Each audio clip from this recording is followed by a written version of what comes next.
Buenas, então vamos lá. Pessoal, hoje a gente vai dar uma olhada na lição 9, que ela é sobre diálogo e personagem.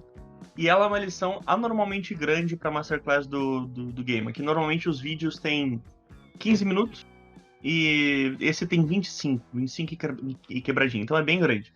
E o conteúdo, assim, é um pouco extenso, é um pouco profundo. Quando a gente fala de personagem, a gente já imagina que a gente vai ficar um bom tempo conversando.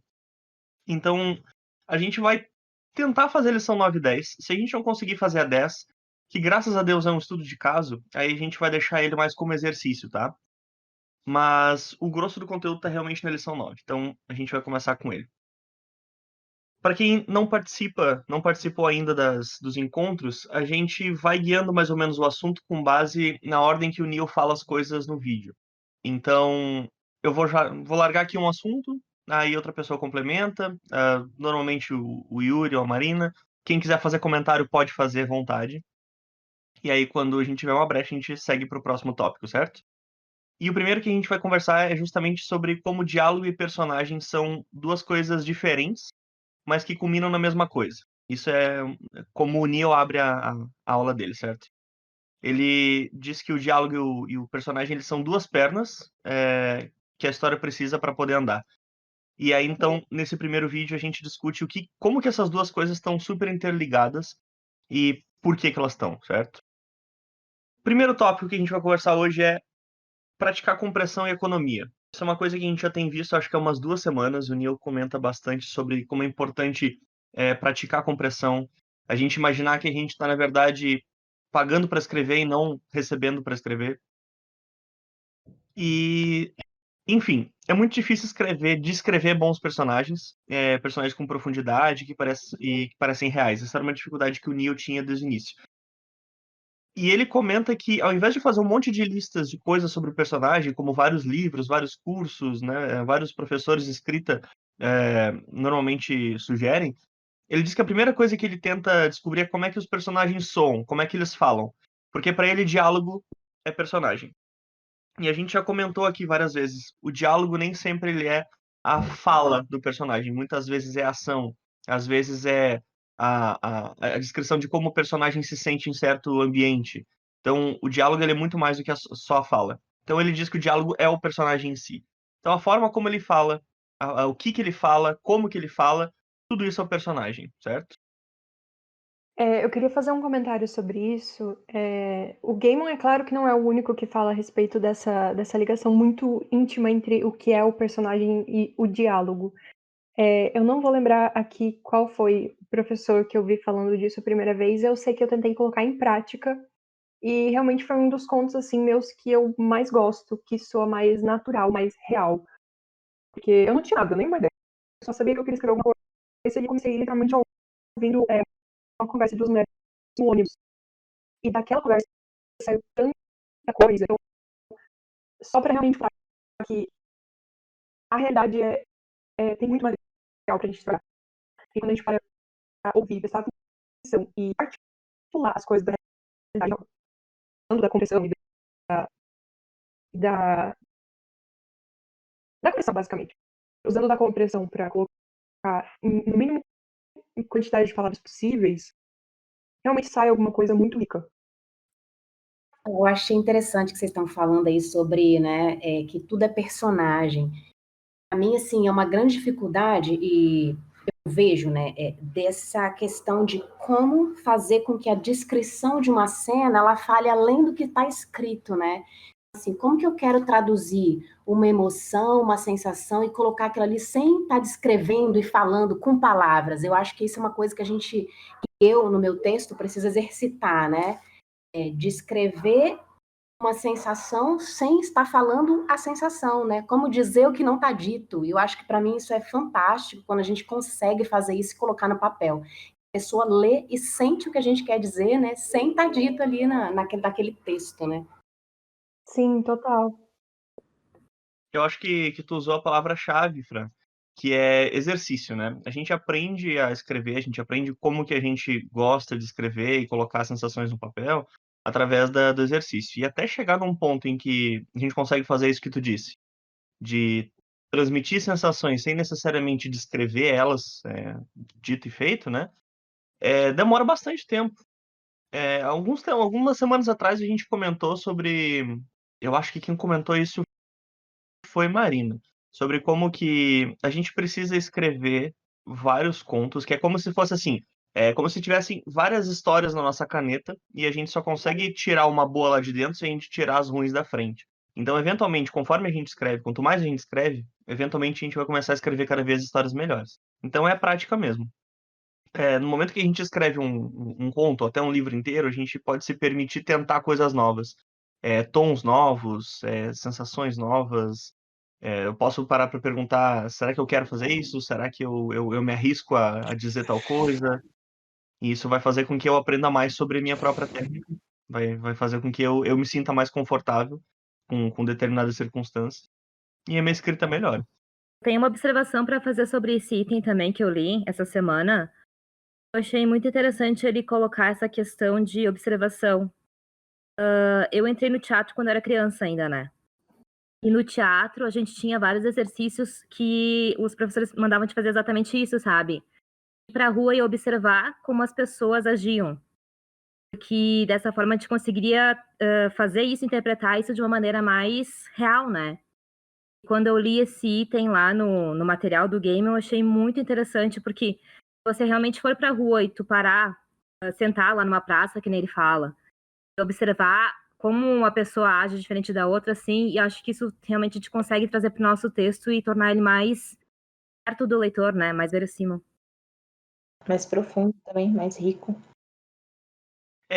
A gente comentou, perfeito que você colocou, tá? A gente comentou, acho que foi na primeira semana, na primeira ou na segunda semana a gente comentou a respeito de uma técnica que o Neil usa e recomenda a gente usar também, que é a técnica da composteira, né? Que basicamente não é bem uma técnica, na verdade, ele diz que a gente precisa sair e vivenciar coisas, e experimentar sensações diferentes, conhecer pessoas, conversar com pessoas, se colocar em situações, para que a gente alimente essa composteira, alimente a nossa mente, e depois consiga usar formas modificadas dessas experiências na nossa ficção. Então, às vezes a gente tem muita técnica, mas a gente não tem experiência, a gente não tem nada para dizer. E é sair, observar pessoas, conversar com elas, que vai fazer com que essa composteira seja alimentada. Viver faz parte de escrever.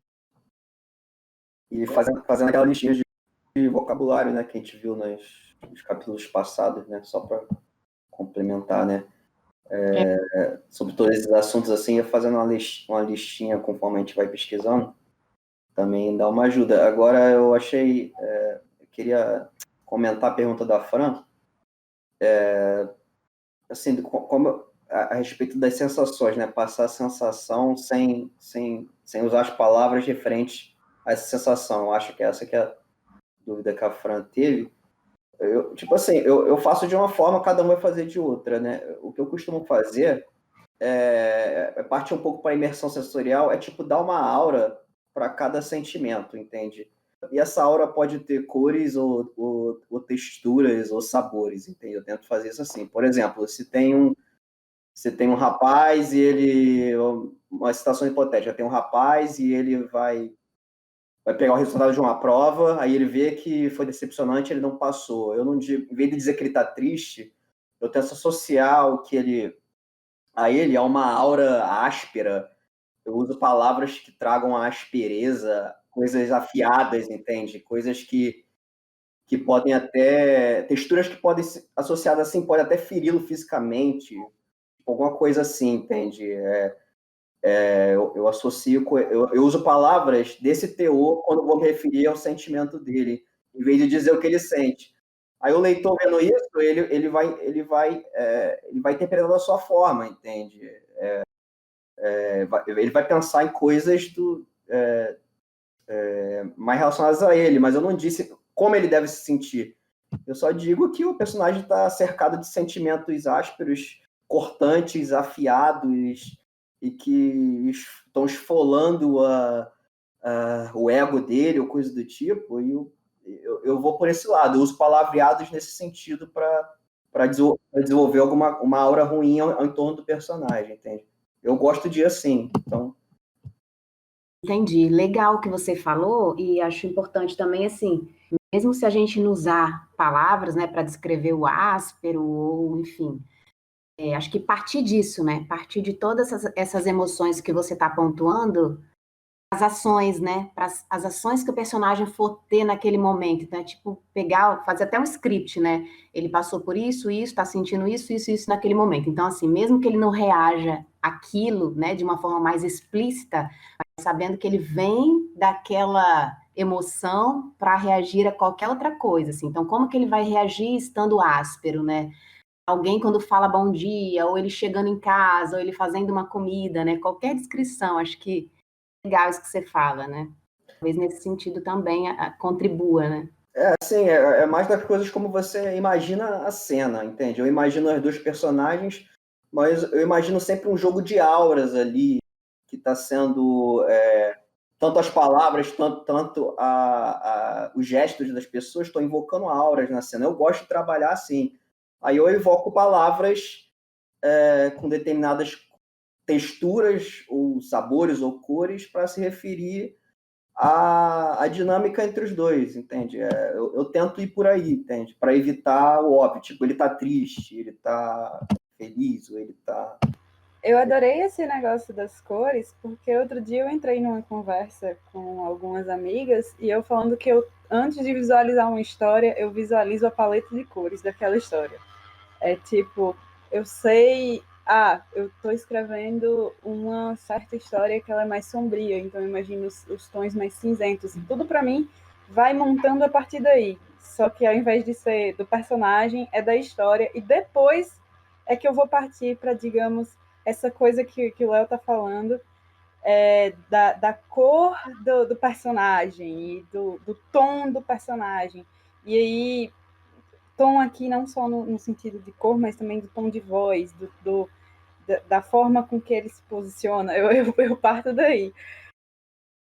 Pois é. Dentro desse mesmo assunto, acho que esbarra justamente numa coisa que ele fala nessa lição, e tá no workbook também, que é utilizar das indicações de cena, que é justamente algo do teatro, de roteiro também de cinema, dentro da história. Então, eu vejo muito assim, quando eu tô lendo coisas, revisando. Tem um trecho de diálogo, um personagem fala, não tá errado, mas não seria talvez muito mais rico, muito mais denso, em vez de ele falar aquilo, usando aquelas palavras, e depois vir a indicação que ele estava envergonhado, não colocar uma ação dele. Como é que uma pessoa envergonhada reage? Ela baixa a cabeça lentamente, ela dá um passinho para trás, ela faz aquele... Ai, fugiu a palavra em português, o shrug de ombros. Dá de ombros, faz movimentos corporais e expressões que não necessariamente você precisa citar, envergonhado, ou assustado, ou com medo. Então, isso também traz certa riqueza para dentro do texto e faz parte do diálogo. O diálogo a gente tem que lembrar também que não é só a fala direta do personagem, as palavras que ele usa em direção aos outros personagens. É tudo que está ao redor disso, as indicações de cena, o movimento desses personagens, o que está sendo feito ali ao decorrer dessa fala. Tudo isso é diálogo e tudo isso também vai revelar quem é o personagem. E isso está no centro de toda a conversa do Gaiman nessa lição. Eu acho que, tipo, para ter um equilíbrio, eu concordo com tudo que você disse, mas às vezes não é viável também a gente fazer o... Ele fala também, né? Não fazer o show toda hora, tem que ter um tel, sim, né? com certeza, Quando o foco da cena não é você apresentar as dimensões do sentimento do personagem ou dar esse tipo de beat, aí eu acho válido você realmente dar uma resumida, né? Assim, falar envergonhado, falar deu de ombro, né? Não, com certeza, nada é extremo aqui. Quando isso já foi feito anteriormente, você já deu dimensões pro personagem, aquela coisa, você já descreveu com imersão sensorial os sentimentos dele, aquela coisa, aí a cena, aí vai vir uma outra cena sobre outra coisa, sobre outro negócio, aí você pode pular essa parte, né? Falar. Eu estava acabando de destacar esse trecho que ele fala, que tanto mostrar quanto contar, né? Enfim, a palavra a tradução que vocês usarem, é importante. A questão é achar o balanço das duas coisas. E isso é muito interessante, porque às vezes eu particularmente conheço gente que fica muito presa sabe? É uma coisa, não, eu tenho que mostrar, eu tenho que mostrar, eu tenho que mostrar. E isso termina sendo mais uma trava do que uma coisa que te ajuda, Fica entendeu? cansativo, né? Porque eu acho interessante, né? Adorei o que você falou, entre mostrar e contar, né? Então, assim, como que a gente consegue mostrar alguma coisa contando também? Porque quando a gente relata o que está acontecendo tudo, eu acho que perde um pouco aquele interesse pela leitura. Quando a gente está lendo um texto e nós vamos visualizando, descobrindo e entendendo o que está acontecendo, acho que a conexão com o texto, né, e até o despertar daquela leitura, o gosto, é muito maior do que algo que já está dito, está tudo dito, né, como vocês colocaram ali, o triste, o chateado, não sei o quê. E como que você vai relatar isso, né, de uma outra forma, que não dizendo simplesmente com esse texto mais simples, assim? Eu entendo que a decisão tem que ser na hora das cenas que tem uma carga de emoção um pouquinho mais intensificada, digamos assim. Você precisa de uma cena que é mais emotiva. Essa cena precisa ser mostrada, porque a emoção, você não adianta você falar da emoção. O leitor ele precisa sentir isso.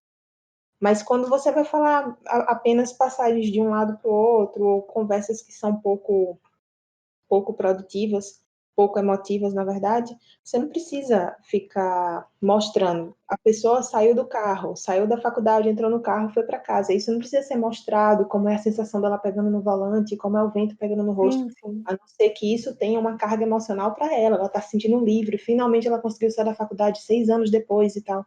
Ótimo, Verdade, verdade. né? Se não for, ela está indo para casa num dia normal, você não tem Até para não ficar cansativo o texto, né, toda hora. Nossa, fica enfadonho, e você vai ter um livro de 900 páginas. Agora, quando ela chega em casa, tem sangue na porta, aí a partir de agora você não pode mais contar como foi que ela reagiu a isso. A partir de agora você tem que mostrar como é que o corpo dela reage a começar a ver uma poça de sangue na porta da casa dela. Aí agora tem uma emoção, tem toda uma carga que já deduz que vai ser uma cena importante. É assim normalmente que eu divido onde é que eu vou contar, onde é que eu vou mostrar. Eu concordo com todos vocês, eu acho que tudo é uma questão de bom senso, é o autor que define, né, quando que é o momento de fazer uma coisa ou outra. E muito importante que vocês todos estão mais ou menos parafraseando o próprio Neil, né, porque ele diz que uma coisa extremamente importante na construção de personagem, pelo menos para ele, né, no início ele conta como que foi para ele o início da carreira dele, como que ele descobriu a importância de compressão e principalmente para frasear as próprias pessoas que ele conheciam, porque no início o Neil ele trabalhava como jornalista. E foi extremamente importante esses anos que ele trabalhou como jornalista, porque ele fazia muita transcrição de entrevista, e nessas transcrições, aprendendo a comprimir palavras, ele tinha que fazer as pessoas soarem com elas mesmas, só que sem usar as mesmas palavras que elas estavam usando. E isso é uma coisa que a gente tem que aprender a fazer também na nossa ficção, que é usar as palavras certas de uma maneira adequada para transmitir certos pensamentos, sem ao mesmo tempo se tornar, como a gente falou umas 2 semanas atrás, escriturável demais. Então, tudo é uma questão ali de equilíbrio, de bom senso, de saber qual é o ponto que tu tá com o teu personagem, qual é o tom que ele tá naquele momento, né? Ô, E Pedro, Oi, pode falar. você não quer elaborar um pouco melhor do que é compressão? Porque, por exemplo, algumas pessoas não estavam aqui na semana passada, eu inclusive, e eu não lembro muito bem o que quer dizer. Certo. A questão da compressão é o seguinte, às vezes a gente tem que passar determinadas informações, e a gente pode se perder mesmo nessas informações e começar a escrever demais a respeito de algo. A gente pode se perder dentro de um detalhe que ele não é tão importante. A gente precisa focar no tema que está correndo naquele exato momento, seja no capítulo, seja na parte do livro, seja no momento do conto, enfim, a gente tem que se focar um pouco. E é importante que a gente escolha determinadas palavras para transmitir a sensação, mas somente o necessário, porque às vezes a gente acaba, em inglês o Neil usa uma palavra que eu acho muito interessante, que é wordy, que é como eu traduzi ali para vocês, sei lá, uma coisa tipo escritorável ou palavreável, sabe? Quando a gente usa palavras demais para descrever algo que poderia ser mais simples. Uhum, E isso é sim. importante porque a gente estava falando de semana passada, porque a gente estava falando sobre contos, sobre como que ele aprendeu a comprimir e ser econômico com as palavras escrevendo contos, né? E depois ele foi começar a aplicar isso em livros maiores. E ele volta nesse assunto hoje justamente para dizer que ele aprendeu isso por causa de personagens, que ele tinha que transcrever aquele monte de entrevistas de pessoas que ele conhecia no trabalho dele e tinha que passar a mesma sensação que elas queriam passar com o diálogo delas, só que com outras palavras. Ele tinha que comprimir aquilo num texto. Então, é como se eu quisesse dizer tudo isso que eu tô querendo dizer, vocês estão anotando tudo que eu tô dizendo aí, e depois vocês vão passar a mesma coisa, só que com menos palavras, de maneira mais sucinta. É o que a gente faz aqui, por exemplo, com a própria Masterclass. A gente ouve lá aqueles 25 minutos, às vezes ele passa 8 falando sobre um assunto, e eu aqui resumo para vocês em 3 e largo pra gente debater. E é um exercício que a gente precisa porque isso vai economizar palavras, isso vai economizar a atenção do leitor, isso vai fazer com que a gente seja mais impactante ou mais objetivo em determinadas cenas, né? Tudo é muito importante essa questão da compressão. Enfim, ele diz bastante assim como as pessoas elas falam de formas que a gente não pode escrever. Se a gente estava falando antes sobre sair, conhecer pessoas, fazer pesquisa, trazer informações para nossa ficção, a gente tem que ter a noção de que as pessoas elas falam de formas que a gente não pode de fato transcrever. Elas usam pausas, elas não falam com gramática. A gente usa às vezes ponto e vírgula, travessão, a gente faz aposto. E as pessoas não falam assim. As pessoas, quando estão falando, elas fazem pausas, elas hesitam, elas começam uma frase, param no meio, depois voltam e continuam de novo. E isso a gente não pode fazer na totalidade na escrita. A gente não pode, de fato, colocar tudo isso no papel do jeito que é na vida real. Porque o que a gente escreve, ela é só uma mímese da realidade, né? Então a gente tem que aprender a encontrar os ritmos das pessoas que a gente conhece, dos personagens que a gente está escrevendo, prestar atenção nessas coisas, e aí a gente vai aprendendo economia. Enfim, falei demais. Posso fazer uma pergunta? Claro. Eu não tive nas outras aulas, né? Então vocês me corrijam se eu estiver errada também. Esse esquema da compreensão que vocês falam, assim, isso também se... A gente poderia aplicar isso também nas descrições dos ambientes e tal, porque agora me veio na cabeça, assim, grandes clássicos que fazem isso, né? Por exemplo, Tolkien, King, Gabaldon também eu li, eles descrevem muito, sabe, ambientes, o jeito que a pessoa vive, enfim. Entra nesse esquema da compreensão também ou não? Será? Eu acho assim que, em relação a esse negócio da compreensão, existem casos e casos. A gente tem que fazer a pessoa entrar. O André até chama isso de tônus, o André Bianco, que é a ambientação da história. Quando você vai contar uma história que está em um desses gêneros, algumas coisas são esperadas, né? Então, você vai contar fantasia, você espera que você vai ter uma descrição do personagem caminhando por um lugar aberto, com um descampado e um castelo ao fundo. Porque você precisa fazer, e isso é uma coisa que, por exemplo, o Pedro é mestre, imersão sensorial do personagem, né? Você precisa colocar ele no lugar que ele está inserido. Só que você tem que saber o quanto é necessário você fazer isso e o quanto isso pode se tornar cansativo para o leitor em certo ponto. Então, tipo assim, um treino legal dos contos é que você tem que transmitir o máximo de informação no mínimo de palavras. Vai ficar difícil você manter a pessoa presa ao seu texto se você passa 2 páginas só descrevendo as famílias de Hobbit, sabe? É complicado. Então, tipo, você tem que ter esse balanço mais fácil hoje em dia. Antigamente, esse tipo de coisa era melhor perdoada, vamos colocar assim. Hoje o pessoal quer uma coisa mais rápida, né? Mas as pessoas não têm muito tempo para ficar lendo. Então, se tu pegar um livro e colocar o teu primeiro capítulo, o prólogo, enfim, se é uma coisa que já pegue, já vá para ação, provavelmente você vai conseguir captar mais leitores, é isso, né? Talvez, não necessariamente você vai ter que manter isso o tempo todo, mas se saber dosar entre ação e descrição é quase que uma arte, né? Você vai ter que praticar bastante, inclusive o nome do capítulo desse tópico do Neil é justamente pratique compressão e economia, né? Então, tipo assim, isso é muito mais com prática, se forçando a entender. Realmente é uma estratégia muito boa se já começar no meio da ação, mas nem sempre é o necessário. Você pode, de fato, ter uma introdução, um prólogo que vai introduzir o assunto, mas você tem que saber que você está plantando a quantidade certa de sementes ali para manter o seu leitor esperando uma colheita depois, porque se você passar tempo demais divagando, pode ser que você vai perder ele no meio do caminho. Então, assim, o André até gosta de falar que você só tem uma chance de pegar o seu leitor, que é na primeira página. Se você não pegar ele ali na primeira página, você não vai pegar mais, porque a maioria das pessoas nem tem tempo para ficar insistindo muito na leitura, igual você mesma falou. E assim, eu até vou além, eu falo que você não tem mais do que um parágrafo. Eu já desisti de livro no primeiro parágrafo, então acho que você saber praticar essa compressão o máximo possível para impactar o seu leitor logo na primeira frase e capturar ele mesmo na primeira página é ideal, sabe?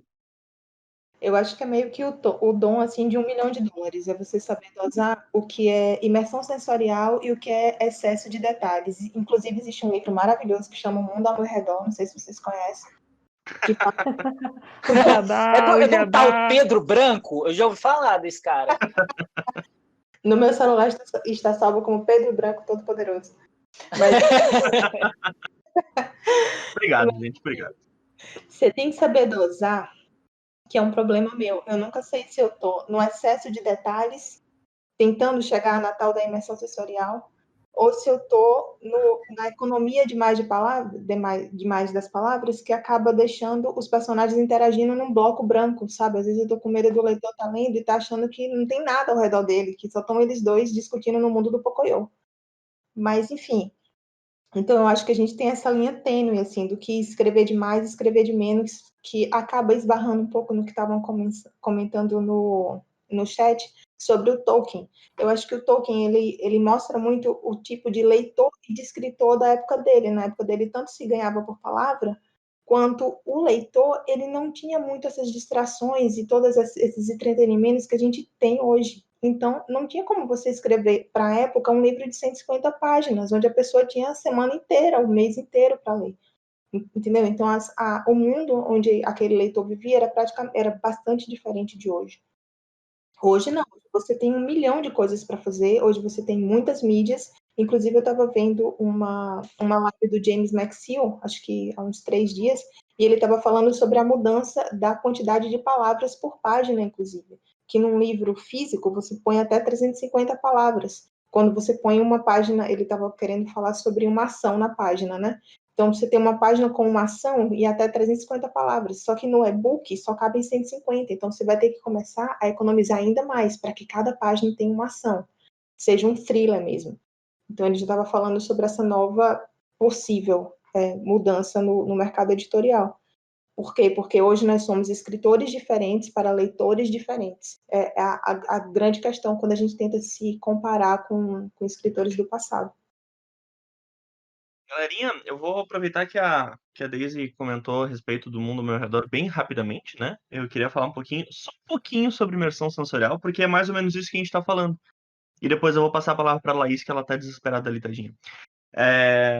Imersão sensorial, o que é isso, né? Quando a gente passa sensações para o nosso leitor através de descrições de sentimentos, de ambientes, enfim, de personalidades das pessoas, a gente descreve coisas, mas usando os 5 sentidos, né? Então a gente usa ali.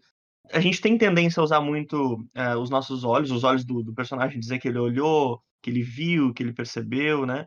Mas isso é algo que o Neil também comenta. Como é interessante quando a gente fala do personagem perceber cheiros ou perceber gostos, descrever um pouco das sensações físicas, táteis ou emocionais que ele tem dentro dessas circunstâncias. E isso tudo ajuda a gente a dar um pouco do tom do momento. Então, às vezes, eu quero dar pro meu leitor a sensação de que o personagem tem perigo. Eu não preciso fazer assim exatamente com que o personagem veja o perigo e transmita isso pro leitor. Mas o leitor mesmo pode reparar. Porque o cara tá entrando numa casa. E aí a descrição diz que a casa ela tá com o vidro quebrado. As flores do jardim elas estão meio murchas. Tem um cheiro estranho no ar, um cheiro de poeira com bolor. Um buraco no teto. Nesse buraco entra só um facho. Vocês podem descrever coisas que tenham esse tom sombrio, que vão dar pro leitor a sensação de que ele tá num lugar perigoso. Às vezes o personagem não percebe essas coisas, porque ele, dentro do comportamento dele, ele é um cara desligado. Ou ele é um cara tão corajoso que ele não liga para essas coisas. mas a gente passa pro leitor a sensação bah, ele tá entrando num lugar perigoso. Alguma coisa pode acontecer, não sei se vai, mas pode. Esse é o momento que tu, leitor, deveria aprender respiração e rezar para que nada aconteça, porque esse cara pode morrer. Então, a imersão sensorial, ela vai de descrições assim bem pequenas a respeito de detalhes até grandes sensações. E o momento, a intenção é justamente passar essas emoções pro leitor. Pode falar. E eu vou até além. Você fala de 5 sentidos. Teoriza-se, né, em algumas escolas que são consideradas por algumas pessoas até pseudociência, que vai até além disso. Então, dependendo do tipo de história que você estiver escrevendo, se for um terror, uma fantasia, ficção científica, você pode até brincar com essas outras. A galera fala muito de, tipo assim, thermoception, que seria, tipo, percepção de temperatura, percepção de equilíbrio, né, tipo, do seu corpo, da extensão do seu corpo, de gravidade. Se vocês pesquisarem depois, vocês vão ver que existem vários que o pessoal propôs, tipo assim, até de percepção temporal, da passagem de tempo, que você pode brincar com isso, né? Vamos supor que seu personagem, por exemplo, está num local confinado. A percepção de tempo dele vai ser completamente diferente. A gente na quarentena aqui, eu pelo menos estou sofrendo com isso.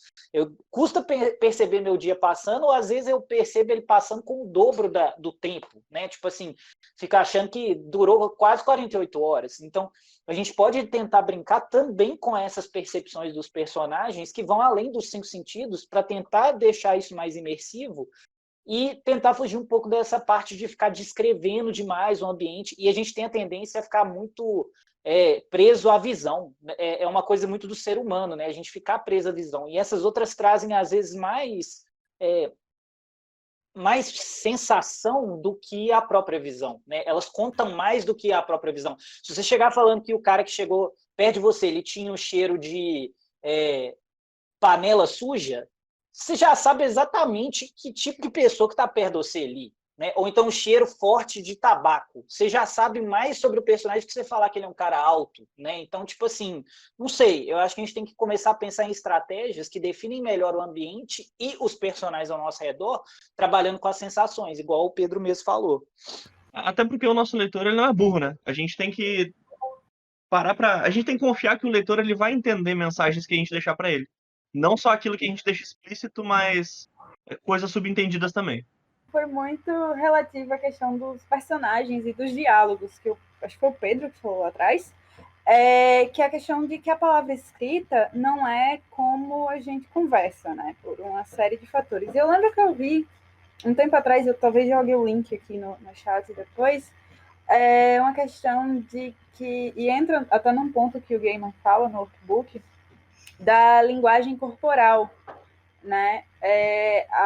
Às vezes, quando a gente está escrevendo, não tem na escrita como a gente colocar certas coisas que acontecem corriqueiramente. Por exemplo, acontece nesse chat direto, que, querendo ou não, enquanto a gente está conversando, de interrupções, e por ser uma conversa com muita gente. Então, você vai tendo isso. Já imaginou se a gente fosse transcrever essa conversa daqui? Ia ser o caos. Eu queria falar 2 coisas. Uma que, na verdade, é meio geral, serve para tudo agora, que tudo que a gente tem falado aqui nada é regra, nada é o que tem que ser feito. Vai tudo sempre variar dos objetivos realmente que a gente tem com a publicação e com a nossa escrita de modo geral. Então, se o seu objetivo com aquele conto, ou com aquela história, ou com aquele trecho, é realmente trazer bastante descrição, ou é ter uma parte de narrativa arrastada, pesada, você com certeza pode fazer quanta descrição você quiser. Aqui a gente estava falando justamente no que o Gaiman fala de trazer contos rápidos de serem lidos. Por isso que a gente está falando todas essas coisas. Então vamos tentar não levar isso como cagação de regra, que tem que ser assim, que tem que ser sempre com economia, sempre com X, sempre com Z. Então essa é a primeira coisa que eu queria falar. A segunda é justamente sobre economia. Muita gente, quando ouve isso pela primeira vez, acha que é só economia de palavras. Tem que usar o mínimo de palavras possíveis. Mas não é só relativo à palavra. É literalmente relativo a tudo dentro da sua história. Número de personagens, muitas vezes tem contos que tem 2, 3 personagens que só aparecem de vez em quando e que não tem momentos também da história, situações que podem servir para desencadear dois plots de dois personagens, dois protagonistas diferentes, ou até mesmo um objeto, sei lá, a boneca que foi um presente de aniversário de uma pessoa querida no passado vai ser o mesmo objeto que a sua filha vai perder durante a mudança, e isso vai desencadear um pensamento sobre como você lida com o crescimento dela e a sua própria infância, e não sei o quê. Então, quando a gente fala de economia, é relativo a tudo, não só a quantidade de palavras. Todos Inclusive os cenas, elementos, né, pessoas, Marina? situações. Sim, com certeza. Toda cena, de novo, para o objetivo que a gente está colocando aqui, toda cena ela tem que ter alguma coisa que faça diferença, que sem aquela cena a história não seria a mesma. Aquele final não seria o mesmo. Então, isso é tudo dentro do conceito de economia também, não só literalmente o menos quantidade de palavras possíveis. Inclusive, trazendo um pouco aqui uma lição que eu aprendi recente na sala de escritores do André Bianco, no projeto dele, ele falou que uma coisa que ele percebe muito nas pessoas que ele dá mentoria, nos textos que ele revisa, né, nos livros que ele, por algum motivo, ele passa pelo processo de trabalho, é que a tendência dos escritores mais iniciantes, né, menos experientes, é que sempre que eles se deparam com um problema na narrativa, a primeira solução que o escritor tem, o iniciante, é de criar um personagem novo para resolver aquele problema. É de trazer um personagem que vai ser, não, esse cara aqui vai ser a ponte que vai levar eles de tal lugar até o lugar. Não, esse cara aqui tem o objeto específico que eles estão precisando. Não, esse personagem aqui que vai... É aquela tendência, tipo, adicionar coisas para resolver problemas, sendo que o ideal era a gente sempre estar tentando... Como a Marina falou, né? Não é o que é uma regra, mas é porque a gente está tentando trabalhar sempre com o que potencialmente é o mais poderoso. E se você sabe o que você está fazendo, é outros 500, né? Tipo assim, você sabe que você está adicionando um personagem que talvez não seria o ideal, mas você quer. Beleza, isso é uma coisa, mas a gente às vezes tem que refletir que às vezes enxugar personagens, reduzir coisas é melhor do que se acrescentar coisas. Traz mais impacto, traz mais familiaridade com o leitor, traz mais proximidade, né? Aquele negócio do grau de aproximação. Até se você quiser falar disso, Pedro, eu lembro que você falou, eu sei que não entra muito nisso, mas é legal, que eu lembro que você contou para mim que na colheita, os dois personagens principais, né, isso é um pouquinho de spoiler, mas eles não tinham nenhuma relação e em determinado momento o André te sugeriu uma coisa diferente, não foi? Foi assim, o primeiro livro que eu escrevi, que ele foi publicado ano passado, vai ser republicado esse ano. Tô fazendo meu jabá já, desculpa. Mas nesse A meu gente vai ter que livro, renomear esse episódio como Jabá do Pedro. nesse livro, quando eu tava desenvolvendo ele, eu fiz a primeira mentoria com o André. E ele pegou, eu contei pra ele que eu tinha um personagem principal, que era um homem de uns 40 e poucos anos, e uma outra menina, que era a dinâmica dele, que ela tinha uns 10, 11 anos. E eu contei toda a história, e ele ouviu em silêncio. Quando eu terminei, depois de uns 20 minutos, ele coça o queixo, olha pra mim e diz: mas por que ele se importa com ela? E eu fiquei sem saber dizer por quê. Eu disse, porque ele gosta dela. E ele disse, mas não seria mais potente se eles tivessem alguma ligação, alguma relação? Por que ela não é sobrinha dele? Ou filha dele? E aí eu que já tinha aquela história na minha cabeça há tanto tempo, a primeira coisa que pensei foi tipo, que ridículo isso, nunca vou fazer nada desse negócio. E aí terminou a mentoria do André e voltei a escrever do jeito que eu tava sempre. Aí eu fiz uma outra mentoria com a Margarete Brusarosco. E aí eu contei a história pra ela e ela disse a mesma coisa. Mas por que ela não é filha dele? Eu virei pra ela e disse, já tava meio puta cara. Eu disse pra ela, porque não tem? Ele não tem mulher, ele nunca se relacionou com ninguém, não tem como ter filha. Ele disse, mas então por que ela não é sobrinha dele? E eu fiquei, não pode ser. É a mesma. Porque eu não quero. Uhum. E aí eu comecei a pensar nisso. E aí eu reescrevi aquele negócio. E reescrevi. E conforme eu reescrevia, eu comecei a perceber que realmente a história estava muito mais poderosa. Fazia sentido ele se importar com ela. Fazia sentido ele não querer se relacionar, não querer chegar próximo dela, né? Quando digo se relacionar, quero dizer se aproximar dela, ter carinho por ela. Tudo fazia mais sentido. Tudo fazia... Enfim, tudo era mais óbvio. E a história ficou mais poderosa. Quando chega em determinados momentos da história, esses momentos eles são mais fortes justamente porque eles têm esse laço afetivo, esse laço de sangue. O primeiro sangue, como ultimamente a gente tem chamado essa técnica. É. O Neil, depois de falar sobre economia, ele fala sobre como que é importante a gente ouvir os nossos personagens. Escrever um bom diálogo é sempre um processo de escuta. A gente escreve uma linha, aí a gente ouve e descobre o que essa pessoa está realmente querendo dizer. Nisso, às vezes, a gente erra 1, 2, 3 vezes. Eu já comentei aqui como o meu último livro que eu estava começando a escrever, eu tive que escrever, e a mesma coisa serve para personagens. A gente escreve uma linha de diálogo, vê se aquilo funciona, se é bem isso que a gente quer, e vai fazendo alterações até, de fato, a gente conseguir ouvir a voz que a gente estava imaginando que era correta. E ele fala um pouco sobre Sandman. Então, quem já leu Sandman pode até fazer comentários a respeito disso, né? Mas ele diz como rapidamente ele sabia quem ia ser 6 dos Endless. Mas ele tinha um problema que ele não conseguia ver direito o sétimo deles. E é a Que os primeira Endless, imagem... no caso, são a família do personagem principal, que é o Sandman. Pra quem não conhece, né, Pedro? É bom. Eu não conheço, muito obrigado. Eu confesso que eu nunca li Sandman. Desculpa, tô falando sobre o game, eu nunca li Sandman. Pessoas virão com tochas daqui a pouco. Mas tudo bem. Sacrilégio. Sai do chat. Mas enfim, ele tinha muita dificuldade em ver quem seria o sétimo Endless. E até que a primeira imagem que ele teve da Delirium foi uma foto que ele viu de uma moça toda enrolada numa rede de pesca. E ele imaginou a personalidade dessa personagem como uma coisa zangada, controladora, irada, né? E ele tentou escrever ela desse jeito, só que tudo parecia errado, tudo parecia forçado, e não era nada como ele tinha em mente a personagem. Então ele parou e começou a pensar nela e ouvir ela com mais atenção, quais eram os anseios, desejos, o que ela dizia, como que ela se comportava nas situações na cabeça dele, e ele tentou uma coisa diferente. E aí a Delirium começou a ser uma personagem mais gentil, mais perdida, uma coisa...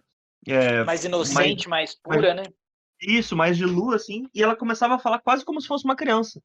E aí coisas que ela dizia eram coisas perdidas, como crianças, que às vezes elas estão do nada lá e fazem um comentário a respeito de qualquer coisa. E ele dá um exemplo muito legal, que é do tipo assim, você já parou pra pensar que sorvetes podem ter gostos diferentes, né? Como, por exemplo, eu não lembro o exemplo que ele dá direitinho, mas é tipo cactus com telefone. E aí o Neil para e olha assim, eu não sabia que eu podia pensar nisso. Eu não sabia que isso estava na minha cabeça.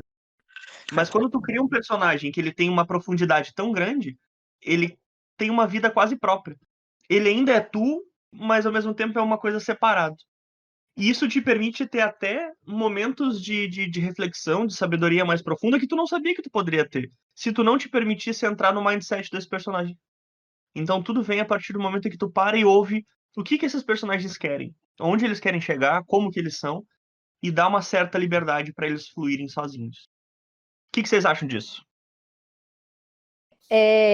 Eu estava assistindo esses dias uma aula do Brandon Sanderson e ele fala sobre monólogo interior.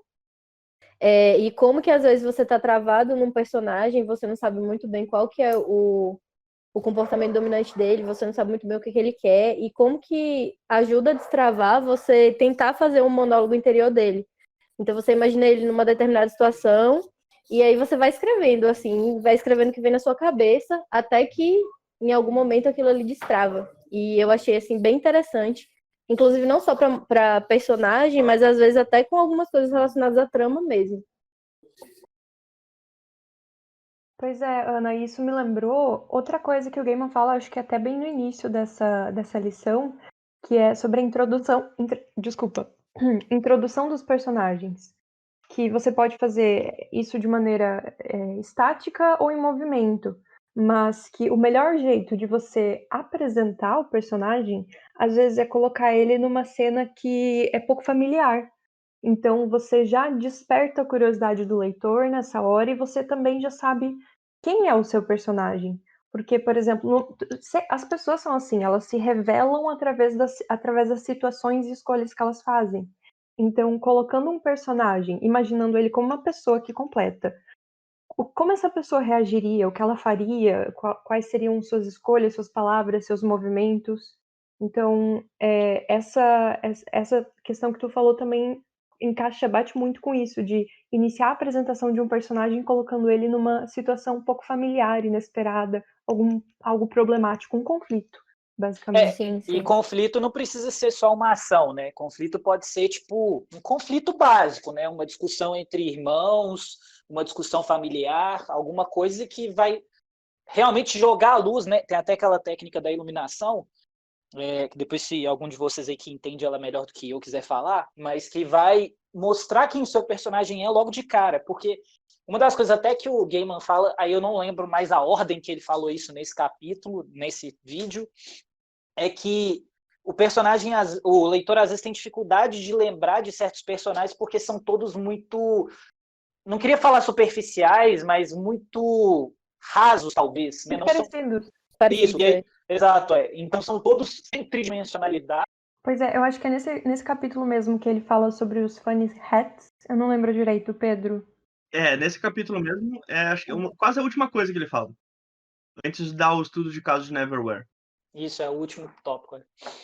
Mas a gente pode falar sobre os funny hats, os chapéus engraçados, né? O Gaiman, ele traz sobre essa questão de caracterização de personagens os tais dos funny hats, os chapéus engraçados. Na verdade, bate muito com o que o Yuri acabou de falar. Tanto para fazer aquele personagem ser alguém único e o leitor se conectar com ele de alguma forma, e também para fazer esse personagem dentro da história ser mais memorável. Então, quando você está no meio de uma descrição de uma cena, o seu leitor vai captar logo quem é, porque ele vai estar lendo determinada característica específica daquele personagem.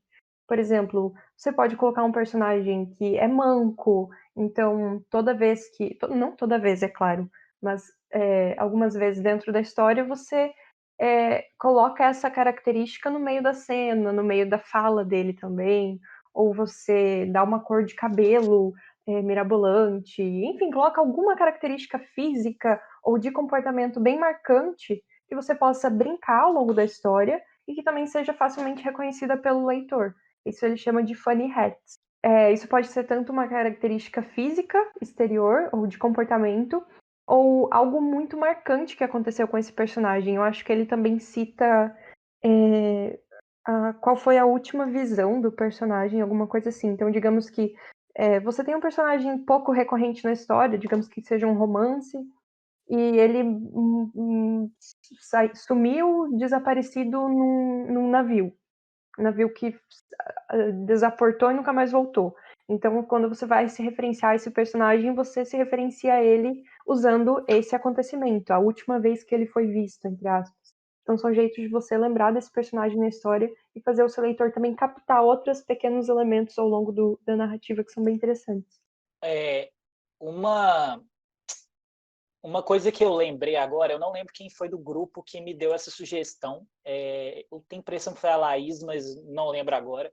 Mas, enfim, ela me mandou um vídeo daquele dia que a gente estava conversando sobre foreshadowing, e ela me mandou um vídeo, a pessoa, né, que eu não sei quem, não lembro agora quem foi, de como a J.K. Rowling escreve mistério, e do canal Just Right, que é um canal que, inclusive, quem tiver aí, né, familiaridade com o inglês, eu recomendo muito no YouTube.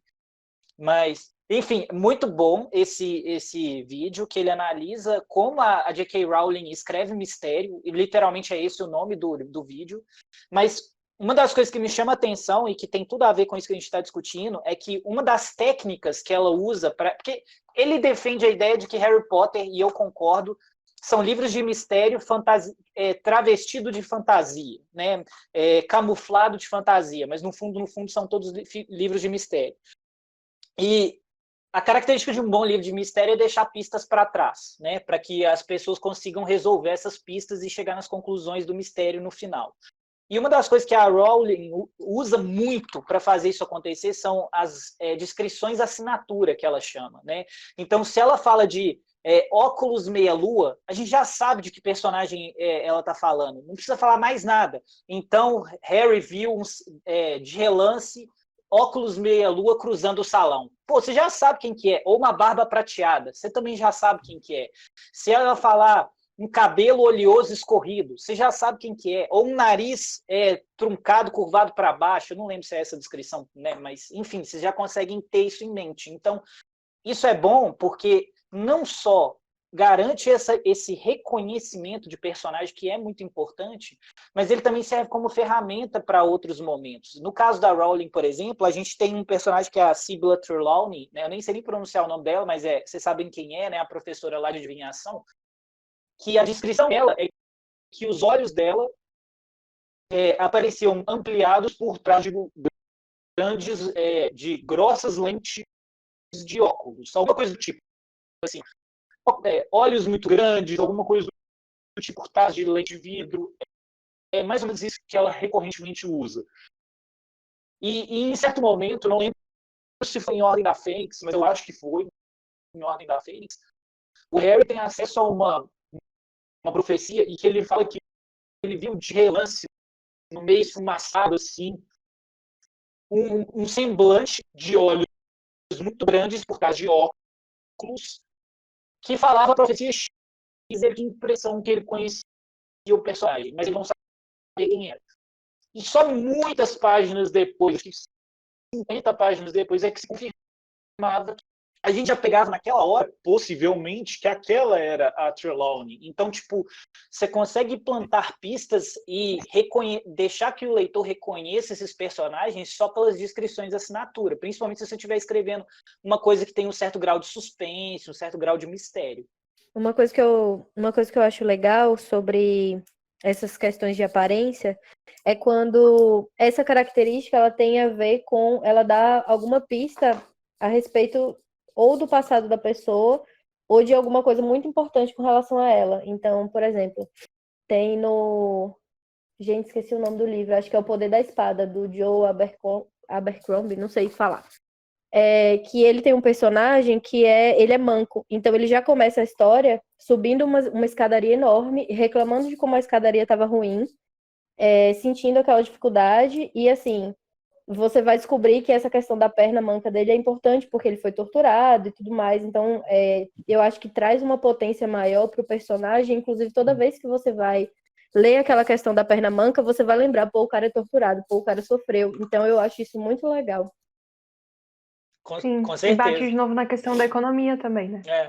Uma ferramenta de construção de personagem que eu aprendi há pouco, e que eu achei assim, a mais útil ultimamente, foi uma coisa que chama diamante de personagem.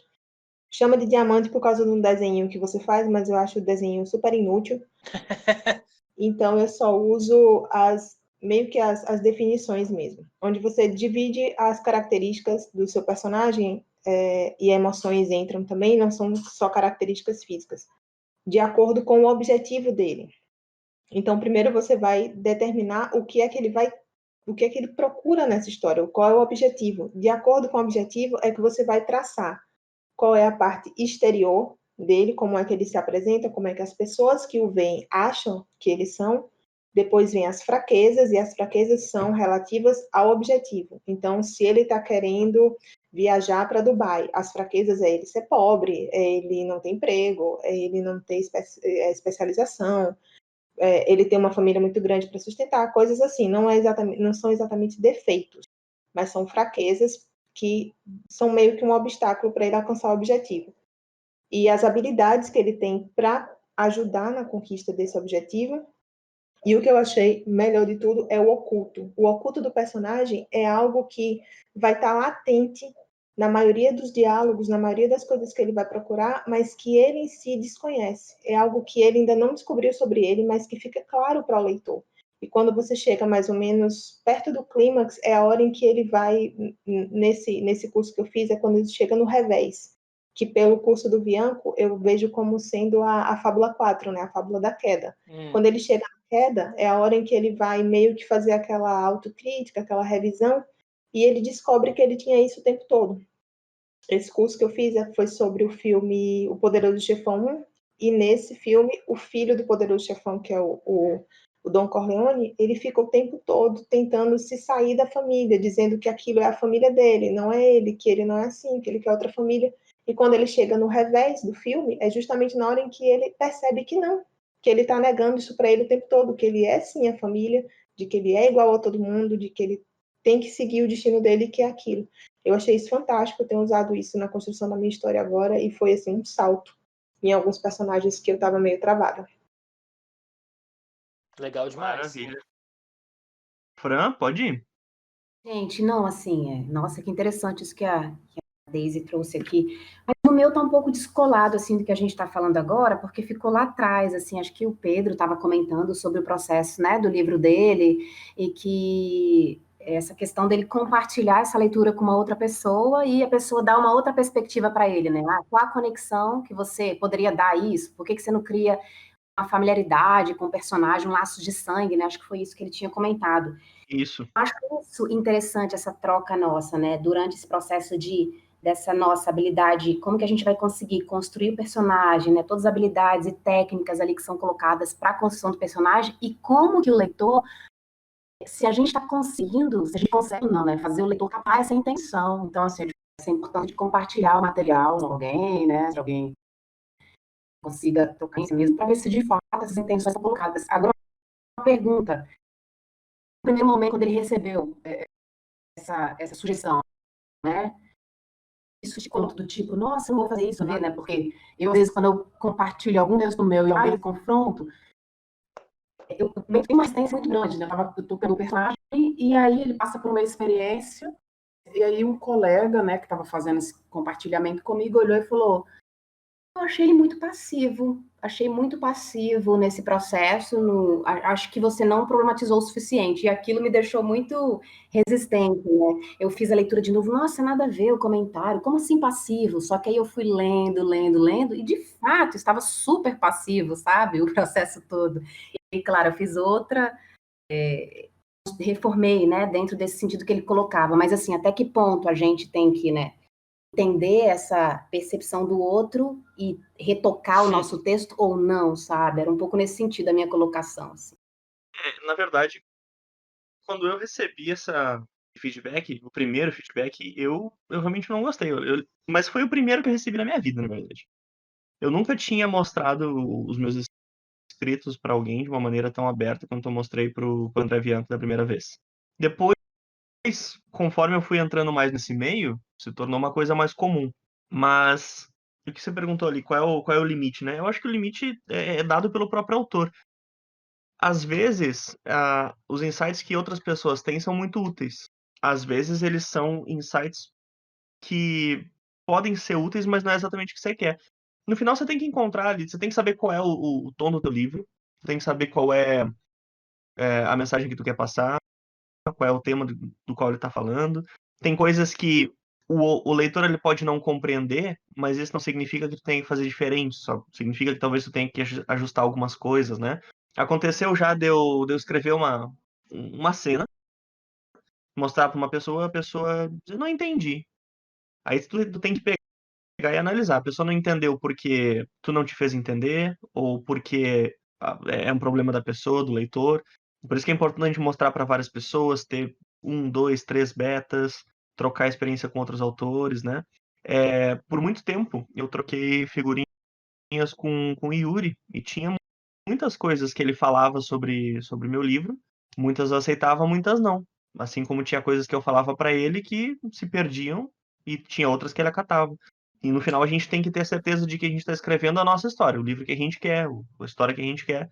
Porque se a gente for acatar tudo que os outros dizem, a gente acaba criando um livro para os outros.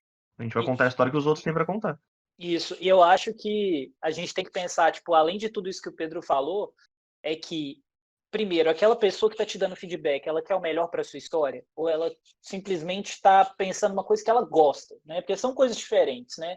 Normalmente, quando você paga alguém para fazer uma análise de narratologia, ou você tem uma pessoa igual o André, uma Meg, esse tipo de sugestão tem mais força porque você sabe que eles estão olhando para o trabalho, eles não estão olhando para aquilo que eles gostam de ver numa história. É óbvio que é difícil você não ter um pouco de viés nesse tipo de observação, mas ainda assim existe uma carga de profissionalismo em cima que você sabe que vai trazer engrandecimento para a sua história. É aquilo que o Pedro falou, é uma questão de você saber o que faz sentido para você ou não, mas você tem que saber se a pessoa que está te dando feedback é uma pessoa que faz sentido no ponto de vista dela. Tipo assim, é alguém que realmente está te dando esse feedback, que é um feedback para a sua história melhorar?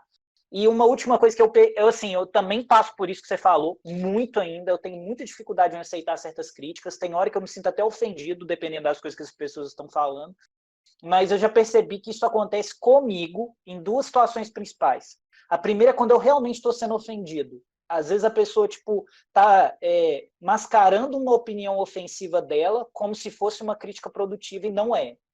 Ela tá, tipo assim, diminuindo as suas capacidades de alguma forma, e eu já passei por isso, foi uma crítica que doeu pra caramba quando eu senti, quando usaram ela em mim, né, quando eu ouvi essa crítica. Foi até uma crítica que falava que eu escrevia de uma forma muito simplória, que eu tinha um vocabulário adolescente, e isso foi tipo muito difícil para mim na época de absorver. Foi uma crítica que doeu, por um lado, porque eu sabia que a pessoa estava me ofendendo, mas por outro lado, depois de muito refletir, eu vi que tinha alguma coisa ali que fazia sentido, não tudo do que a pessoa falou. Então, às vezes, são essas duas situações, ou uma que a pessoa está de fato te ofendendo, ou que é uma coisa que te incomoda, e você só percebeu que te incomoda porque doeu na hora que a pessoa falou. E aconteceu recentemente a Marina mesmo e a minha namorada, as duas fizeram a leitura de um exercício que até foi o que eu mandei para o Bianco, e elas fizeram a sugestão e uma crítica exatamente no mesmo ponto, sobre a mesma coisa, de uma descrição de uma parte, e que na hora eu fiquei meio incomodado, e depois eu vi que eu fiquei incomodado porque elas tinham razão, e que eu estava cometendo certo excesso ali de descrição. Mas essa conversa agora que a gente teve, desse tópico, me lembrou uma fala do Jefferson Assunção. Ele falou um dia algo parecido com: o escritor só é livre até a primeira linha. E não no sentido de que a gente não tem liberdade, essas coisas, não vamos levar para os extremos, mas no sentido de que a partir do momento que a gente começa a escrever, o nosso foco não é o nosso, não deveria ser o nosso ego, aquilo que a gente quer, e sim o que é melhor para a história. Então, acho que isso, quando a gente consegue entender isso e consegue separar, é difícil, eu acho que eu nunca vou conseguir, mas a gente tem que ver que tudo que funciona melhor para a história, talvez valha a pena colocar, vale a pena mudar as direções e tudo mais.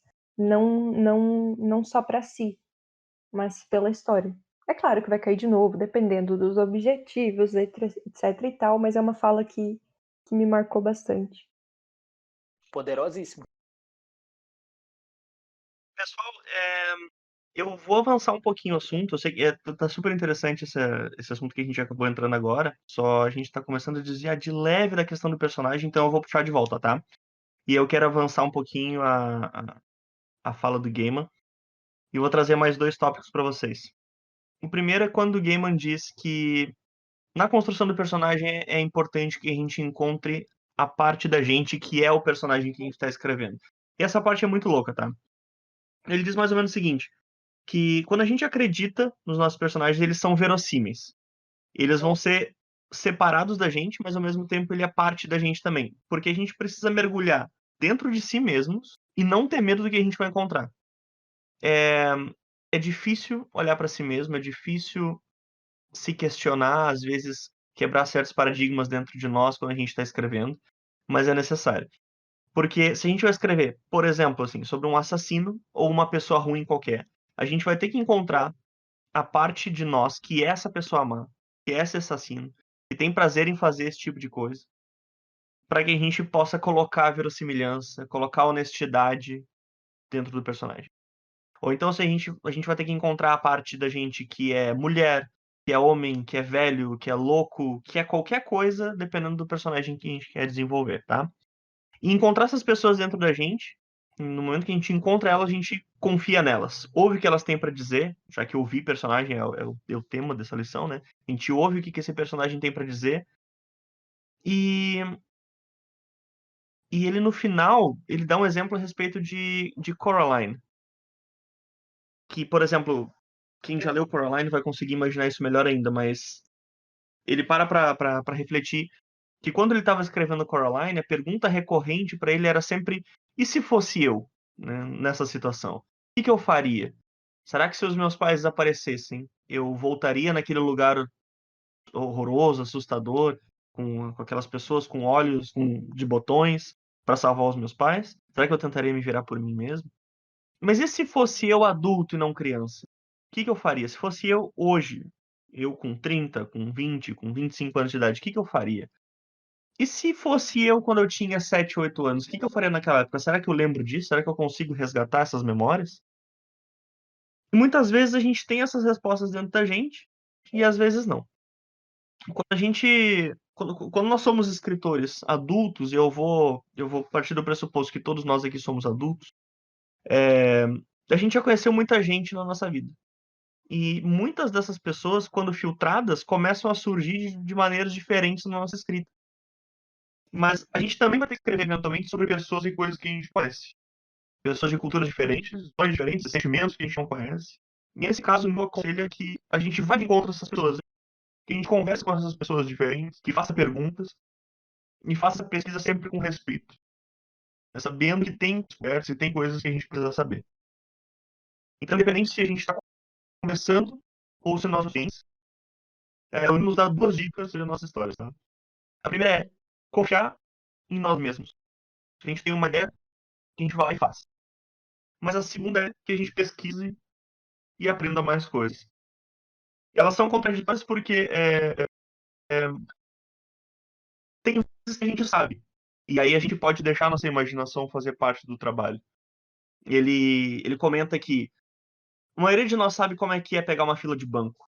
A maioria de nós sabe como é que é andar na chuva, tentando não se molhar. Mas talvez a gente não saiba como é que é andar 10 dias na chuva sem parar. E aí a gente pode deixar a imaginação trabalhar nesse aspecto. Eu posso imaginar que no primeiro dia foi tranquilo, no segundo eu já comecei a me cansar, no terceiro meus pés já doíam, no quinto já começava a surgir bolhas nos pés, no sexto elas arrebentaram. Então, eu posso deixar a imaginação trabalhar aí, não tem problema. Só que em alguns outros casos, a gente simplesmente não sabe do que a gente quer falar. Eu achei que era no sexto dia, mas se eu me confundi entre dias e horas, desculpa. Mas indiferente. Mas tem situações em que a gente simplesmente não sabe do que a gente está falando, e aí a gente precisa pesquisar e aprender. Né? E é isso que vai fazer a nossa história ser uma história boa, ser honesta e verdadeira, tá? Último tópico, antes de passar a palavra, eu queria passar primeiro pro Victor, que tinha pedido para falar sobre isso, tá? Último tópico. O Neil fala bastante sobre como tem pessoas que às vezes se perdem no vórtice da pesquisa e passam anos pesquisando e pesquisando e pesquisando sem desenvolver a própria história. Então ele pede que se faça somente o necessário. É como um ladrão que chega, tira uma pedra na janela, enfia a mão lá para dentro, pega somente o que ele quer e sai correndo. Ele poderia abrir a janela, entrar e roubar um monte de coisas, mas ele não quer. Ele não precisa se arriscar ser preso por causa disso. Ele só vai pegar aquele vasinho que tá na janela e ir embora. É a mesma coisa com a gente. Eu vou dar um exemplo super rápido aqui, do livro que eu tô terminando de escrever agora. Ele é sobre um cara que toca tambor, mas ele constrói o próprio tambor dele. Eu não fazia ideia de como se construir um tambor. Então eu peguei uma noite e passei a madrugada inteira, horas e horas assistindo vídeos e lendo De como construir um tambor. de como construir um tambor. Então eu aprendi ali os tipos de madeira, como é que tu talha os negócios, que couro tu usa, como é que tu curte o couro, etc. E aprendi aquilo. Eu me dei uma noite. No dia seguinte eu já não ia mais pesquisar sobre isso. No dia seguinte eu comecei a escrever. Escrevendo eu vi que faltavam os detalhes, mas a imaginação completou o resto. E não tem problema se não tiver 100% acurado, se tiver assim 85, 90% acurado. Tá tudo certo. O importante é a verossimilhança. Seu leitor beta vai ter que ser um fabricante de tambor. Se tiver algum entre nós, manifeste, por favor.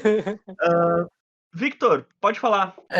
Não, eu acho que sobre essa coisa de, durante uma fase de pesquisa, conversar com pessoas, eu acho que nesse mundo que a gente vive, que a pesquisa acaba sendo tão fácil, tá? Tipo, a um Google, a uma Wikipedia, a um vídeo de YouTube de distância, assim, eu acho que às vezes a gente esquece o quão importante pode ser efetivamente conversar com alguém que entende daquele assunto, porque tem uma coisa que, por mais que, por exemplo, seja muito interessante ver vídeos sobre fabricação de tambor, você vai encontrar o que você procurar sobre fabricação de tambor, basicamente. Mas às vezes, se você conversasse com uma... Eu não tô fazendo uma crítica agora, eu só peguei o gancho, assim. Mas, sei lá, às vezes, se estivesse conversando com um cara que faz tambor, ele, mencionaria alguma coisa, alguma dificuldade meio banal, meio corriqueira de se fazer tambor que nunca nem passa pela nossa cabeça, assim. E aí, quando você conversa com pessoas, você acaba descobrindo coisas que você não estava procurando, e isso é difícil você acabar encontrando quando você está fazendo a pesquisa sozinho, né?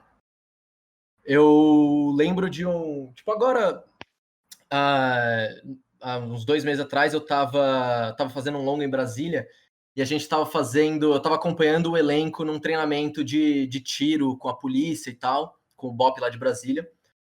E aí os policiais estavam conversando com a gente e comentando, por exemplo, como é que é quando eles vão fazer ronda e tal. E aí uma hora ele jogou um termo assim, que ele falou, não, a gente tava passando, a gente viu um cara que fez aquele que fez olho de Mônica. A gente, tipo, olho de Mônica? Como assim? Ah, não, é quando, tipo, a viatura chega e o cara regala o olhão, assim, a gente chama de olho de Mônica. Doideira. E aí veio, e ele falou, cara, que termo maravilhoso. E que eu nunca ia ter encontrado esse termo, por exemplo, se eu tivesse, sei lá, pesquisando sobre polícia, vendo como é que é, tipo, como é que funciona a hierarquia e os procedimentos padrões que a polícia faz nas rondas noturnas e tal. Ia ficar muito mecânico, né? Você trouxe um lado humano pro negócio. Exatamente. Não, beleza, eles procuram um cara que é suspeito tem algum comportamento suspeito, mas eu nunca encontrei essa expressão, tipo, o cara fez olho de Mônica. E são coisas que eu acho que você só consegue conversando com gente, assim. Muito E isso legal, acaba sendo importante. Aconteceu a mesma coisa também, né? Estou escrevendo meu livro e ele está ambientado no momento da Guerra Civil Espanhola. Eu estava pesquisando, lendo um monte de artigos sobre isso, lendo livros sobre o período da guerra e tal. Porque nada estava muito técnico. Então, sempre que eu tinha que justificar alguma coisa no texto, falar um pouco sobre o momento do golpe e tal, eu percebi que estava muito técnico. Até eu encontrar uma série de cartas direcionadas ao general Franco, cartas de pessoas que iam ser os mais, como você falou, corriqueiros, né? Aí o cara falando lá como é que ele sabia que o Carrasco que ia atirar fazia, então coisas que não estavam no momento histórico, né, que não estava relatado nos livros. Então, para mim, assim, essas cartas, até a forma, né, o discurso que essas pessoas usavam nas cartas, totalmente diferente e próximo, que foi onde eu me apropriei desse texto para trazer para o meu livro, e não esses documentos históricos, livros e tal. Claro que contava uma coisa ou outra, mas eu me apropriei muito mais da linguagem, do discurso das cartas do que dos livros. Isso é fundamental, né?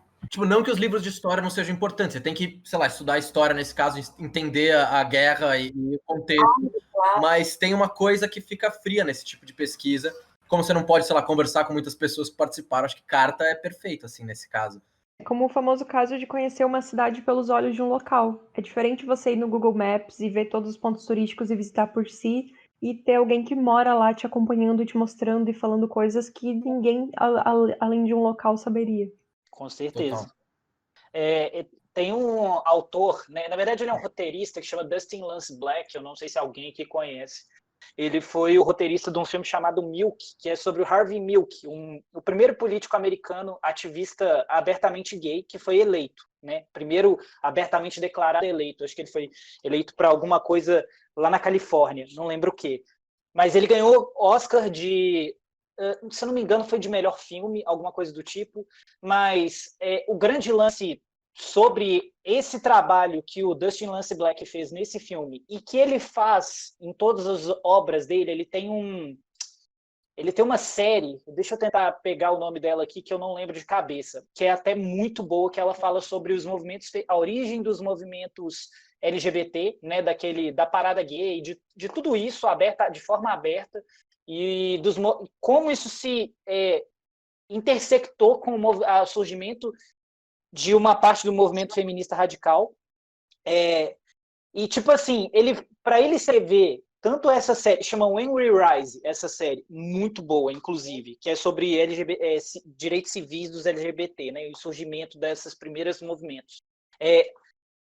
Sempre que ele vai escrever esse tipo de história, que é uma história baseada em fatos reais, principalmente, ele se coloca na obrigação de sair para a rua e entrevistar pessoas, e literalmente entrevistar pessoas. Não necessariamente o Zé ali da esquina, mas ele procura pessoas que tenham algo a dizer de importante para aquilo que ele quer contar. Às vezes vai ser o seu Zé ali da esquina, não sei, depende.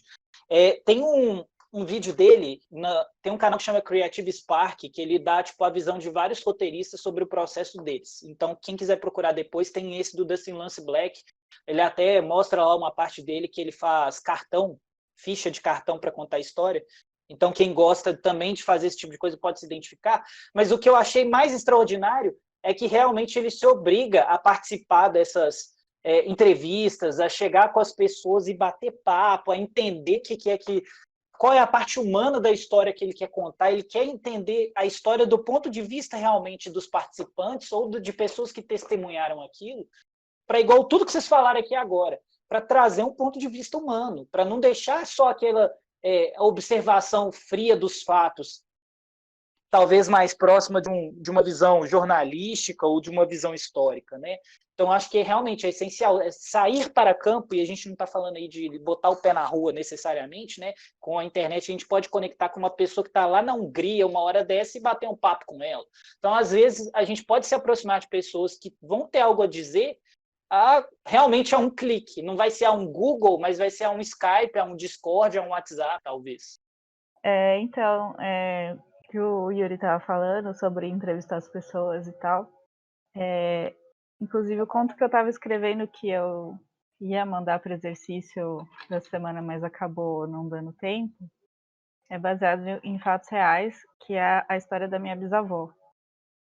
E eu lembrei que a gente comentou sobre isso no curso da Meg, e ela falou sobre entrevistar pessoas da família, falar sobre questões da família, pegar uma foto antiga, contar sobre aquilo, ligar para a avó, conversar, enfim. E a minha mãe acabou me contando que a minha bisavó passou pela gripe espanhola. E quente, mas ela teve que cuidar de todo mundo na casa dela. E a casa dela era tipo, tinha ela, a família do pai, a família do tio, era tipo 30 pessoas, empregado, galinha, cavalo. E ela nesse rolê todo, e ela cuidando do irmãozinho dela, enfim. E aí eu fiquei com na cabeça e falei, nossa, eu vou escrever isso.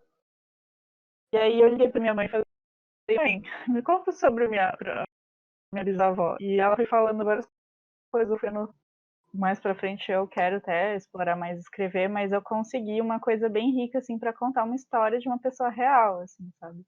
Claro que eu vou usar várias licenças poéticas, mas eu acho que pode ser a sua própria família, a história da sua família pode ser uma fonte muito rica. Assim. Com certeza.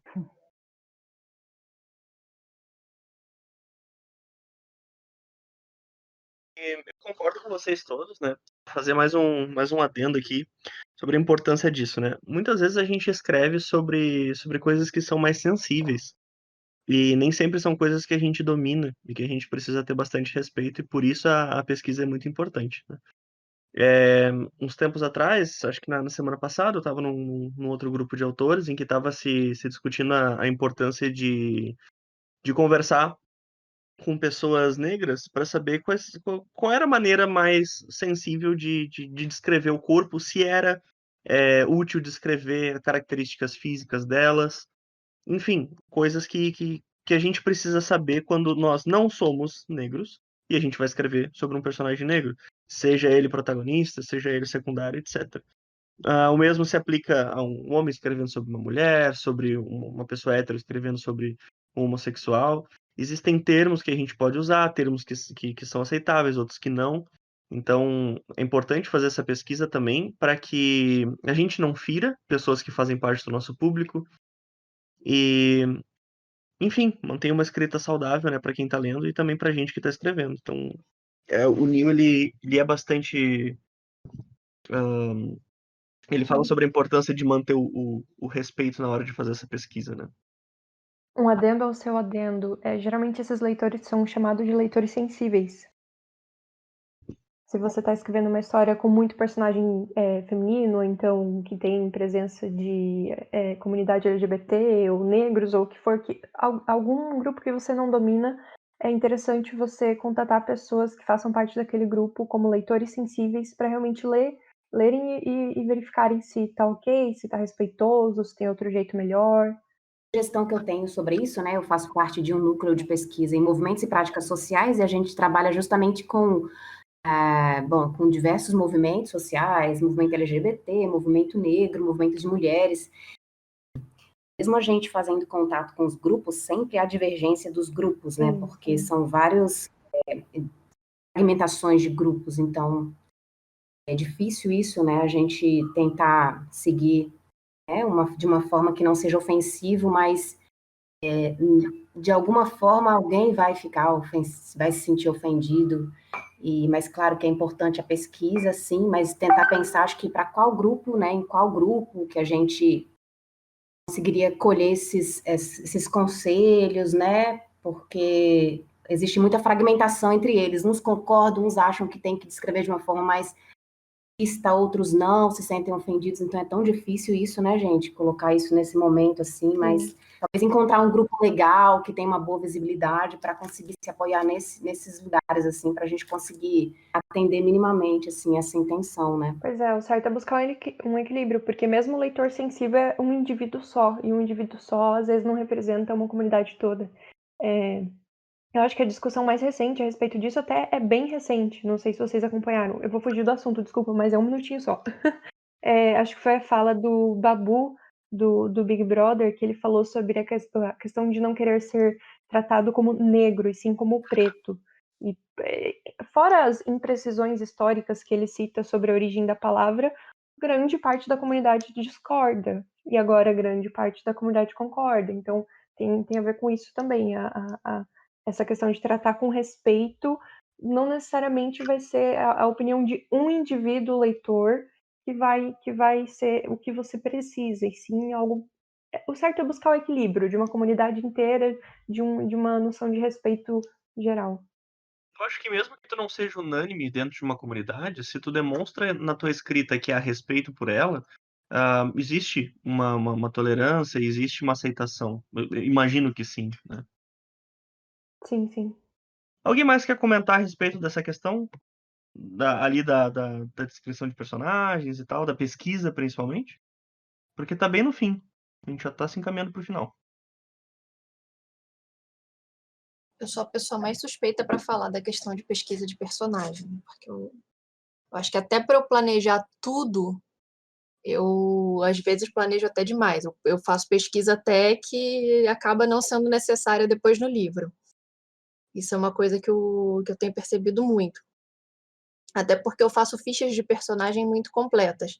Tem um pedaço no arquivo, na parte que a gente se propôs a trabalhar dessa vez, que ele mostra que os personagens, tipo, deixam de ser personagens para serem basicamente seres vivos. E eu concordei tanto com isso, porque é uma coisa que eu normalmente falo. Eu costumo dizer que eu tenho personagens na minha cabeça que não são personagens, eles já são amigos de longa data, que por acaso estão na minha cabeça. Mas eu acho que é muito importante quando a gente está criando um personagem, a gente pensar nos detalhes, não só na descrição dele, não só no que ele faz. Eu estava falando com a Maggie hoje mais cedo, que ela estava betando o meu curso, e ela virou e falou que ela adorou os pontos que eu levantei lá, principalmente que é o pedaço que eu botei lá, tipo, o background do personagem. Tem gente que, na hora que começa a escrever, não para pensar na vida desse personagem antes daquele momento. E se a maioria das estruturas narrativas vira pra gente e fala que no início da história algo acontece que vai mudar completamente a vida daquela pessoa, a gente precisa mostrar como era a vida dessa pessoa antes. Senão não tem o impacto do choque da diferença do que ele está passando agora. E às vezes eu leio muita coisa que acho que pela falta desse. E eu não sei se é porque eu tenho mania de fazer background para toda e qualquer coisa, tipo, o personagem mais irrelevante na minha história tem algum backgroundzinho. Tipo, às vezes não vai servir de nada na história, mas ele tá, eu tenho aquele backgroundzinho ali. Se algum dia eu quiser escrever, eu escrevo, tá ali. Você tem que ter, né? Não precisa estar no texto, mas você tem que saber, porque ele é seu. Tem Eu que acho conhecer. que nisso aí que vocês estão falando, tem uma coisa muito interessante que, se a gente for parar para pensar em estrutura narrativa, né, o primeiro plot point, ele te propõe, né, logo depois aí do incidente excitante aí, que é o momento em que o seu protagonista vai abandonar o mundo conhecido para entrar numa jornada no desconhecido, né? E isso significa deixar para trás a vida antiga, significa deixar para trás as crenças antigas. E se ele precisa deixar essas coisas para trás, ele tem que ter o que deixar para trás. Ele tem que ter, de fato, um background, uma história, traumas, ele tem que ter mentiras que ele acredita, né? Tipo, visões distorcidas de mundo. Ele tem que ter todas essas coisas para que a jornada dele faça sentido e seja poderosa o suficiente para justificar uma transformação. Porque se ele não está abandonando nada, para que ele saiu na jornada? É meio que um ponto assim que eu quero chegar, sabe? É tipo assim, faz todo sentido o que você está falando, Ju, de trazer um bom background, e aí realmente tem que ter essa sabedoria de quão grande esse background tem que ser, o quão complexo ele tem que ser. E a minha opinião é que tem que ser o suficiente para o seu personagem ser tridimensional, para ele ter uma coisa que as pessoas pensam dele, uma coisa que ele mostra para as pessoas, e uma coisa que de fato ele é, e que é o que guia as ações dele, para ele ter realmente essa tridimensionalidade. Se você conseguir trazer background o suficiente para justificar esses 3 pontos, tá bom. Mais do que isso, aí realmente você está, às vezes, se estendendo um pouco. Não é que tem prejuízo, mas você tem que saber trabalhar com o que é plausível para você não perder tanto tempo em pesquisa. Acaba que prejudica aquilo que é o nosso produto final, que é o livro. É aquilo que a gente quer entregar, é o livro, e não o background do personagem.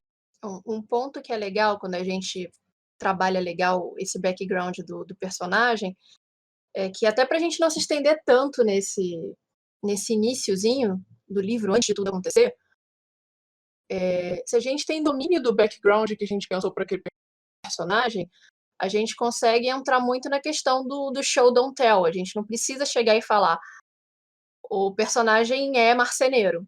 Não, eu posso simplesmente, tipo, comecei a história, o personagem está sentado no meio da praça com um pedacinho de madeira e uma faquinha, fazendo um bonequinho para dar para o irmãozinho dele, pequeno. Só aí a gente dá a informação de que o cara sabe trabalhar com madeira e que o cara tem um irmão menor.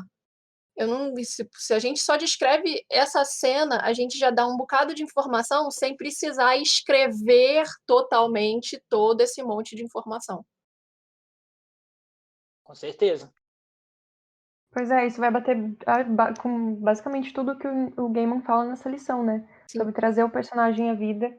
E, por exemplo, não sei, imaginando aqui rapidamente um conto, uma história curta, a gente pode apresentar essa vida, esse background do personagem em poucas palavras, mostrando isso em relações com um personagem entre outro personagem, mostrando isso através até mesmo da profissão que ele faz, e estilo de vida e hobby.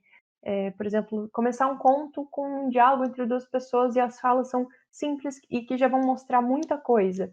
Algo, por exemplo, uma fala: "Ai, quanto tempo que a gente vai ter que ficar aqui?" Uma pessoa responde: "Ele era o seu pai, Rita. Mostre respeito."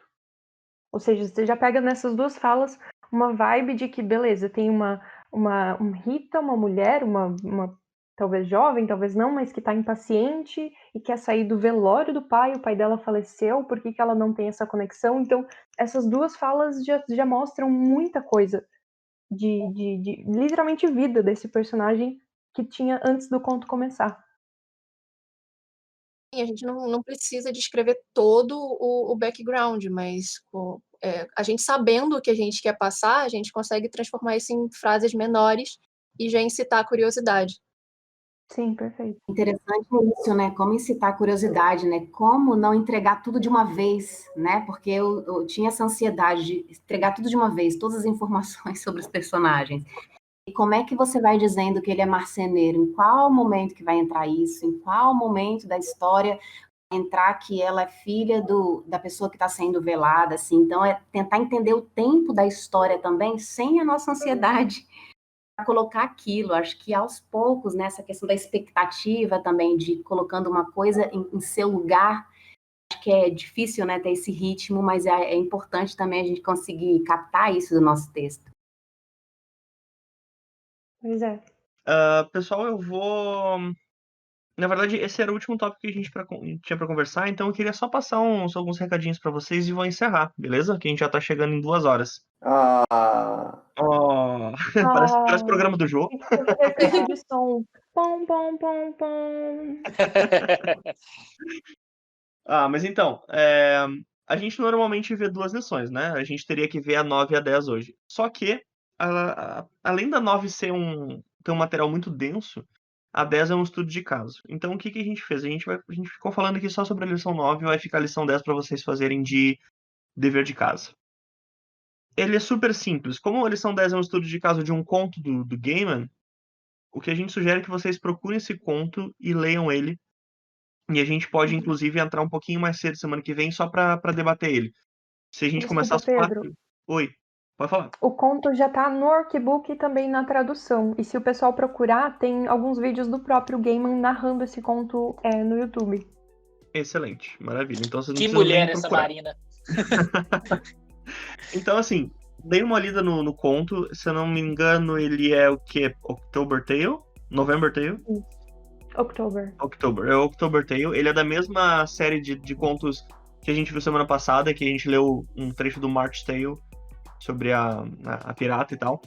Então, dê uma olhada nesse conto e a gente pode debater ele um pouquinho semana que vem, antes de começar. Então, se a gente for começar às 4, a gente entra umas 13h30, quem quiser. Entra às 13h30, a gente conversa sobre. Se começar às 5, a gente entra umas 4h30. Enfim. Mas é isso, galera. Então, por hoje é só. Muito obrigado por terem aparecido aí. E nos vemos semana que vem. Galera, muito obrigado por estar apoiando o projeto, participando, fazendo parte. Ele só existe por causa de vocês, né? Então, valeu demais aí essa participação. Pois é, cada encontro tá ficando melhor. Tô adorando, gente. Até mais. Então tá, beijos, até mais. Se cuidem. Valeu, galera. Tchau, tchau. Bons pesadelos. Beijos. Tchau, tchau, gente.